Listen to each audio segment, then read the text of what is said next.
policy 903. When your name is called, please approach the podium and state your name.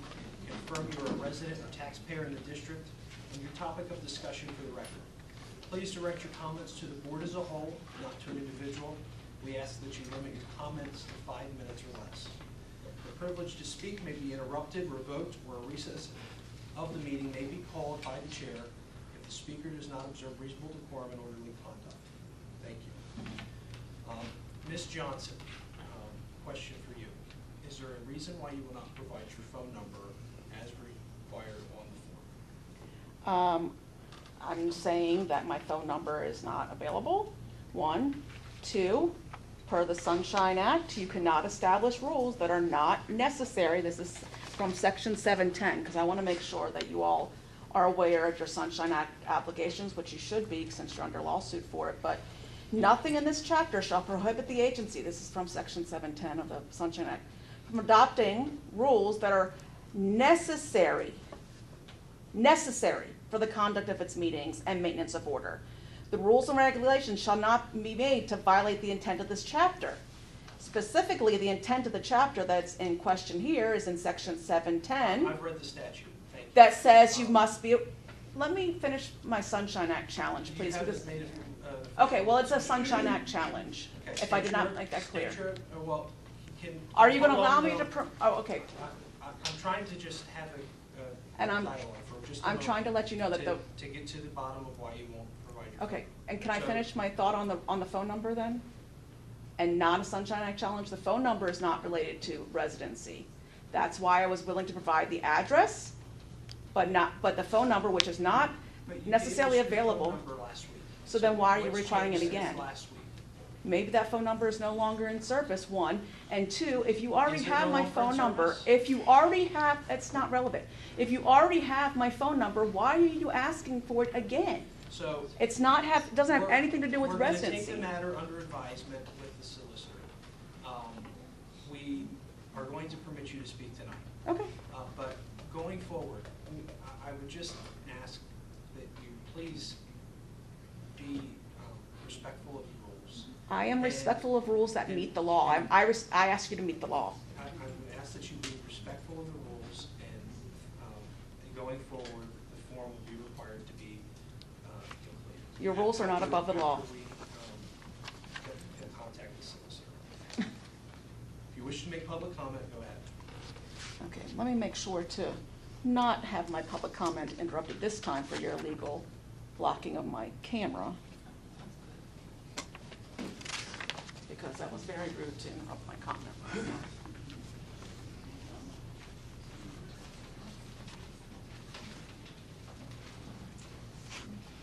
Okay. My name is Suzanne Johnson, and as a district parent, taxpayer, and voter, I will continue to stand up for students, teachers, and taxpayers such as myself. Unfortunately, this has led to me filing a lawsuit after this district has refused repeated attempts to comply with open government laws. Contrary to their claims of commitment to transparency, this board has violated the First Amendment and the Sunshine Act with their limitations on public comments and recording of meetings. Despite being aware of their obligation under the Sunshine Act to only enforce rules that are necessary to conduct their meetings and maintain order, everyone watched as Nick Lavelle, Dr. Moyer, and the school solicitors violated my rights last week by threatening to remove me with law enforcement or security from this meeting, simply for wearing and recording a body camera that did not disrupt the meeting or interfere with participation in or observation of the meeting by other attendees. Therefore, it was not necessary. On November 4th, residents need to vote to end the abuses of power and the chaos on this school board that has resulted in 2 superintendent and 4 school board resignations in 2 years. Lovell's unchecked power with a board full of political loyalists is not what's best for our students, teachers, or taxpayers. Although Lovell's term isn't over, voters have the opportunity to limit his power grab by saying no to his closest allies, Ewan, Ressler, and Yerger. They must be held accountable for their intolerable behavior and their voting records, not their empty campaign promises. Our PSSA proficiency scores have continued to drop over a decade, leading to our district having the lowest scores in the county. Yet this board voted to promote Dr. Mitchell to superintendent despite his failure to improve academic proficiency as assistant superintendent responsible for curriculum and instruction. And less than a year later, they pushed him out with a failing performance review that they delayed making available to the public as required by PA Public School Code of 1949. Again, they think they're above the law. This is not transparency and certainly not putting students first. I also find it concerning that Lovell, who doesn't even pay school taxes, is leading decisions about how to spend the money of those of us who actually pay them. This board approved the budget with an estimated $2.5 million deficit that relies on dipping into unassigned rainy day funds for the autism classroom, cut ACTI investment, and cut classroom staff by not replacing a retiring math teacher when only 18% of our 8th graders were proficient in math. Yet this school board approved moving $3.2 million to capital reserves, costly new projects for athletic fields and additional facility improvements, expanded the central office, and approved administrative raises a year before contracts were expiring. This is not responsible budgeting that focuses on what's best for our students and community. We should be prioritizing classroom positions over central office, funding career technology education and special education over athletic fields and additional facility improvements. It appears disingenuous for candidates such as Ewan to say she's interested in community input on things such as naming the renovated building when this was already done in the 2023 Spring Community Survey, the last time she was actually on the board. Yet she and others shut down community comments when they don't like what they're hearing. On November 4th, voters need to elect knowledgeable school board members that engage different points of view, respectfully interact with all constituents, and actually support transparency and accountability. Elect board members that will actively support teacher and staff enrichment and empowerment to improve our student outcomes. And finally, we need to elect board members that will work with administration to make the difficult spending priority decisions for a balanced budget that meets our education needs without more tax increases. It's beyond to put a stop to this dumpster fire that's resulted from politics corrupting our school board. On November 4th, say no to Ewan, Ressler, and Yerger.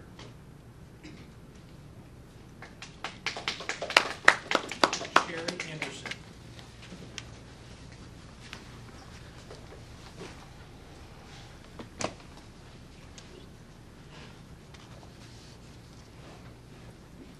Good evening, school board. I'm a resident, taxpayer, a concerned parent, and now head coach of 12U Littlestown softball rec team, who is speaking up for the children who can't share how Danielle Brenneman affected their softball experience this fall. Please. I realize this Excuse me, board Ms. is Anderson. order. We're going to pause your time. Members raise a point of order. Ms. Brenneman, state your point of order. Softball for the rec league has absolutely nothing to do with this school or the school board. They wear school uniforms. Excuse me.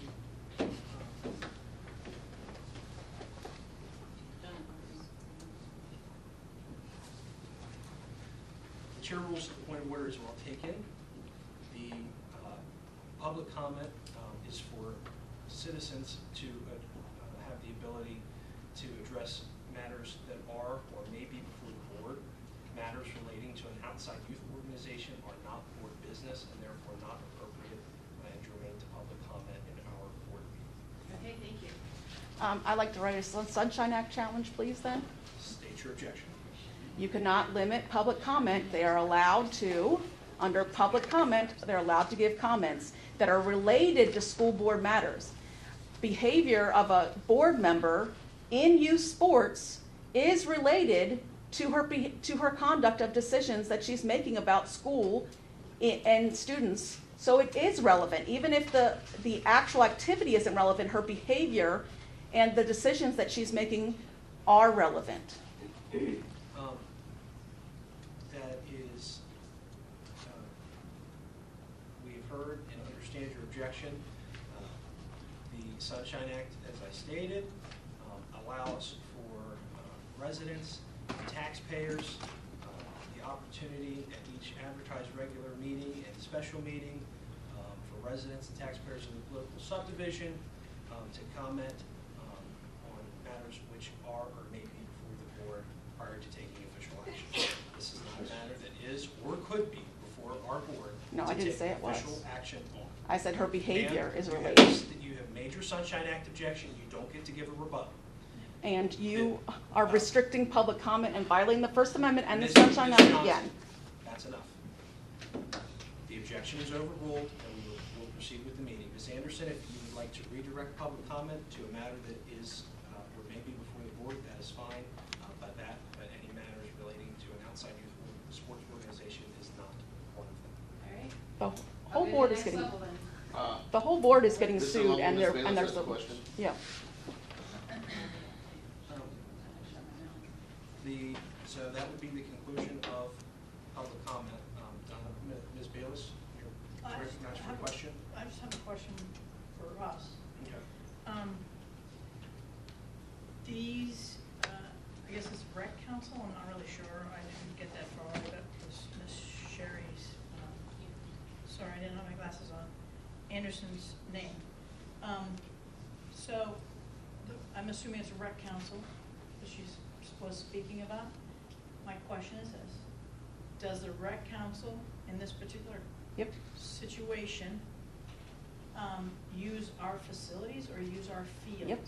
That's my question. Point of They order. also wear uniforms. Objection. Excuse me.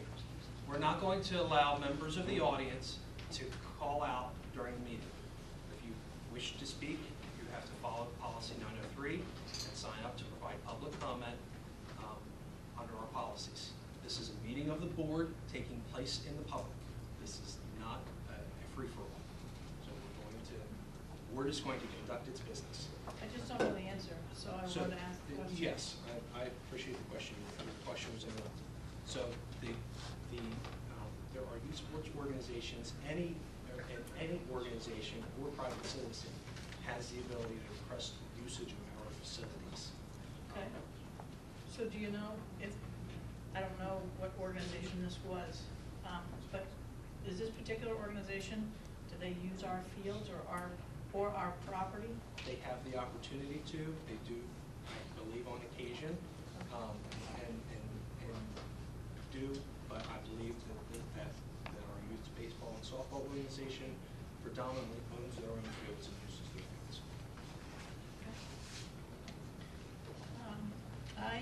They also have their own governing body. Correct. Okay. I'm just speaking for myself.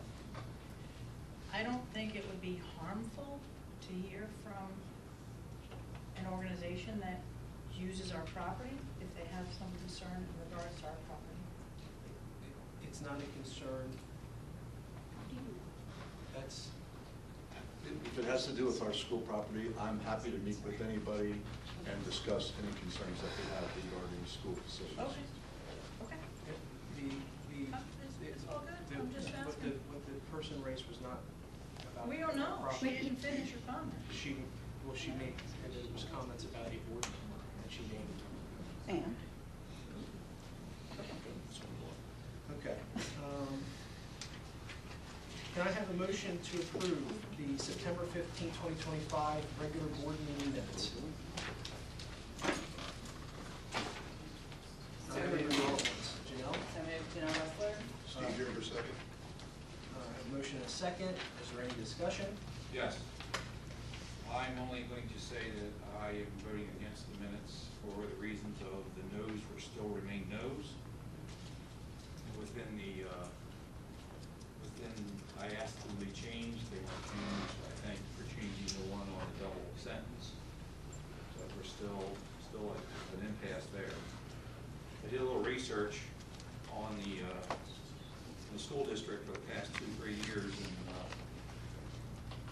and it's been written opposed, whether you know it or not. And I have proof of it sitting here, but I don't agree with the no's, because nobody says no, they say opposed. And that's my issue with that. Okay. Any other discussion? All those in favor signify by saying aye. Aye. All opposed say no. Opposed? The ayes have it. We're not going to say no, you don't have to change it, Nick, it's And the opposed. motion,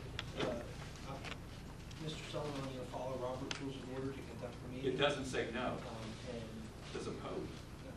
Mr. Sullivan. Well, Well, you don't change The motion things. passes. You don't Can I change have a things motion to to benefit approve? you. The gentleman's not recognized. Of course not, of course not. Can I have a motion to approve the September 15th special session minutes? So moved. Mary Brennan. Is there a second? Second, Phil Perez. All in favor signify by saying, or is there any discussion? All in favor signify by saying aye. Aye. All opposed say no. The ayes have it, motion carries. Can I have a motion to approve the October 7th Finance, Property, and Supply Committee meeting minutes? Steve, you were so moved. Is there a second? Second, Daniel Brennan. Is there any discussion? Yes, I want to enter into this meeting's minutes. I wanted to reflect in this meeting's minutes that I disagree with the way that the minutes reflect what transpired specifically on the executive session statement. Any other discussion? All in favor signify by saying aye. Aye. All opposed say no. Opposed? The ayes have it, the motion is adopted. I have a Sunshine Act challenge State related your to that. objection. Per the discussion previously with the solicitor, you have to designate and provide in the minutes the specific scope of the legal matter that was discussed. That was not provided in the minutes from what I understand, because I can't see them, but from the discussion last week, that was not provided. The scope of the legal legal decision, or legal matters that were being discussed, not the actual legal matters, but the scope has to be specified so that the public is aware of what's occurring behind closed doors, one. Two, the second part of my objection is that in addition to the legal matters, apparently there was another scope, according to what was discussed last week, there was further scope of the meeting that is not one of the allowed reasons for executive session. So it's a two-part violation of the Sunshine Act. You didn't specify the scope of the legal matters, and you met on something that is not an allowed matter for executive sessions under the 8 reasons listed on the Sunshine Act. Your objection of similar nature last week was taken under advisement and reviewed by the solicitor. The minutes accurately reflect the announcement that was made at the time and accurately reflects what we discussed. The objection is overruled, and we will move forward with the meeting. The lawyer just said I couldn't do it. Excuse me. No, I just want to clarify what you're saying, because you're saying that the lawyer, no, I just want to clarify what you're saying, This isn't please. clarified, this isn't a question and answer. Because the You made lawyer an did not, objection. You do the this lawyer, several times no, every I meeting. just want to ask you what the lawyer said, because you said he said it was, and he just said it couldn't be resolved last week, I had to bring it up this week. We've taken it under advisement and reviewed it, and I have made my ruling. We are moving on with the meeting. I'm just asking you for clarification, you don't have to be a jerk about it. That's out of order. Yes, you are. You're out of order. No, you are. That's not going to be allowed. You are out of order and disrespectful. Ms. Johnson, if you cannot observe reasonable decorum and orderly conduct, please, Please. we're not going to allow personal remarks and constant disruptions. It's not. You are. No, I asked for a clarification. You have made your Whatever. point I'm of done. order is well taken. We're in regular order, and we will continue with the vote. All in favor signify by saying aye. Aye. Opposed, say no. Or did we already approve finance? Yes. Can I have a motion for curriculum? So moved, Janelle Ressler. Is there a second? Second, Phil Perez. All in favor, for discussion? All in favor, say aye. Aye. Opposed, say no. Point of order, Nick. I just want to make very clear at this point that the second vote that you just took prior to this one is null and void because we already done the finance property supply vote. That's obvious. Okay, just wanted to clarify that. The ayes have it on the curriculum, and motion carries. Can I have a motion to approve the October 13th work session minutes? Steve, you were so moved. Sorry. Is there a second? Second, Danielle Brennan. Is there discussion? All in favor signify by saying aye. Aye. Opposed, say no. Opposed? The The ayes have it, motion carries. We are pleased to have with us this evening Mr. Sean Eckenrode, Executive Director of ACTI, and we have the opportunity, if you can come to the podium, to do a little bit of Q&A with board members. I'll open, Mr. Eckenrode, you have some opening comments, and then we can get into some questions. Just a quick comment. Mr. Eckenrode, first of all, on behalf of Littlestown Board and community, we appreciate you coming here in person. And I do want you to know, I don't know of anybody who is opposed to us moving forward with career and technical education. And I just want to thank you for what you have done in the past, and I know in the future, with your help and guidance and the team effort and support from all the school districts, maybe eventually we can make this happen. And I do appreciate board members who were able to attend last Thursday night. Thank you for that. And Sean and Dr. Perry presented a lot of information to try to get us on a level playing field. The budgetary supplements that we're voting on tonight, Mr. Eckenrode, I guess, you did provide some explanation for each one of those. I believe that's been shared with the board.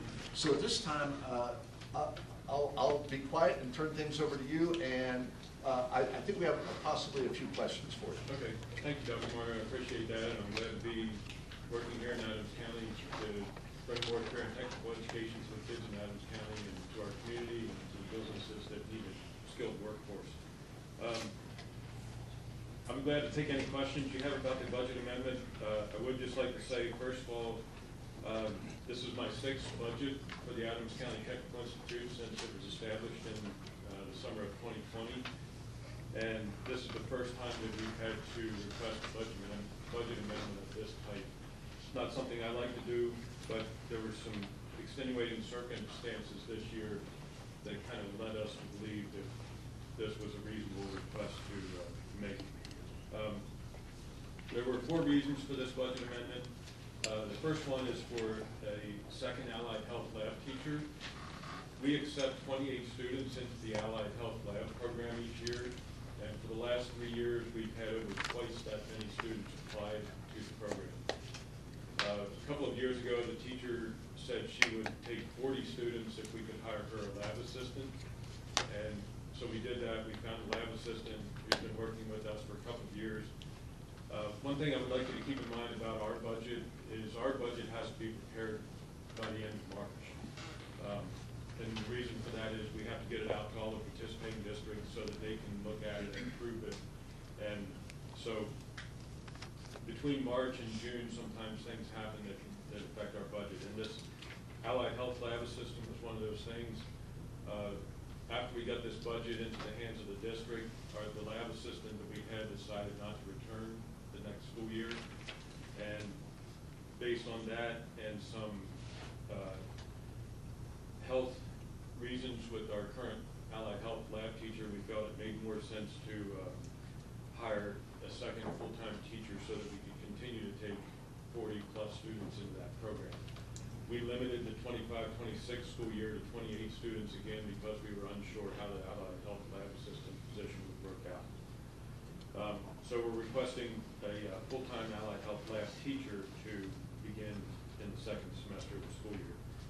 Another reason for this request is the collective bargaining was still in progress when this budget was submitted to the districts for approval. And since that, we do have a approved collective bargaining agreement, but when I looked at some of the numbers as a result of that bargaining agreement, there was a little bit of a difference there that I thought we should address. The third reason for this budget amendment was for a stipend for the superintendent of record. The superintendent of record for jointly owned and operated technical schools like ACTI typically comes with a bit of a stipend for that position, but until this school year, we hadn't paid our superintendent of record. And no offense to the superintendent of records in the past, but a lot of times I did not have a lot of contact with that superintendent of record. They didn't provide a lot of individual meetings with me to give me some guidance and help me along. But our superintendent of record for this school year is someone who's very experienced with career and technical education, and she meets with me at least once a week for 2 hours on Monday morning. She's really helped facilitate conversations at our superintendent meetings to really push this project along to help us make some decisions for the future. And finally, until just a couple of months ago, when we hired a assistant to the director for me to help me out as the only administrator of the school, we've only had 2 people that helped me run the entire school. And if you think about your district and all the positions that you have, everything from an HR person to a payroll person to a business ops manager, maybe assistant business manager, accounts payable, accounts receivable, auditing, PIMS report, PIMS coordinator, that was all done by 2 folks at ACTI. And when we looked at their job descriptions, they were initially hired as a secretary when we were part of Gettysburg School District, but their job responsibilities are much more significant than that. And so we asked the intermediate unit and the Pennsylvania School Board Association to take a look at our staffing and compensation that those folks received. And the JOC also had some discussion about that. And the JOC settled on some numbers, and when our studies came back from PSBA, the JOC was very close to the numbers that PSBA thought that those folks should be paid. So that's the reason for the last request on this budget. I'll be glad to take any questions about any of those items. So, at your presentation on Thursday. Yes, ma'am. And from what we've seen in the past, our percentage was always like 15.11%, and you've got us on here at 19.36%. Why are we suddenly 19.36%? Because that's a big jump. And you even said on Thursday that we're 15.11. There's a number of different ways that, but there's a couple ways those percentages are figured out. One is what we said the other night about the 15% or so. That's based on the Articles of Agreement.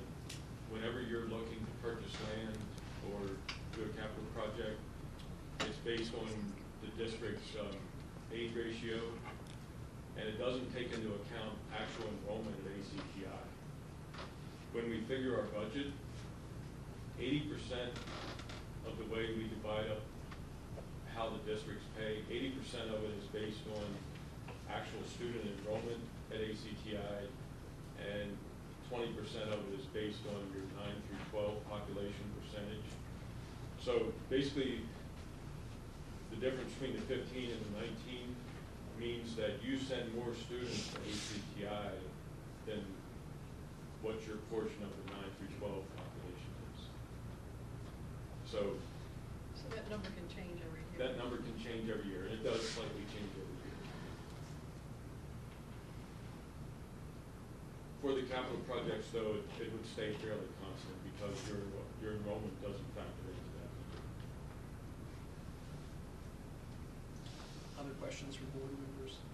Ms. Wrestler? I have a couple. Yes.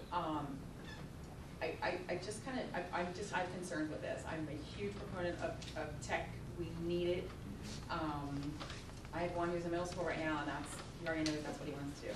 We know when he graduates high school, which I think is amazing. And I have an adult son who's married and has his own family, and he's working in the field. So I feel like we're putting the cart before the horse right now with asking for funds, and we don't have land yet. We don't have building plans yet. I know we as a board have been told that from other administrators in here, no longer here anymore, but that ACTI, they were trying to push us out of the Gettysburg building, and it seems that's not the case on the Gettysburg property right now. So I guess one, what's the rush if we don't have land, we don't have building plans? I mean, anyone who builds a home, you know, you have to get your plans, you go to the bank, you know, you sit down, kind of see what you got to work with. It is cheaper to build out than out, you know, we know this. So that's just a thought, like what's the push at this point if they're not trying to get us out? A few other ones I have as well, is how many administrators, sorry, I had to pull my phone here. How many administrators have they hired already? And how many do they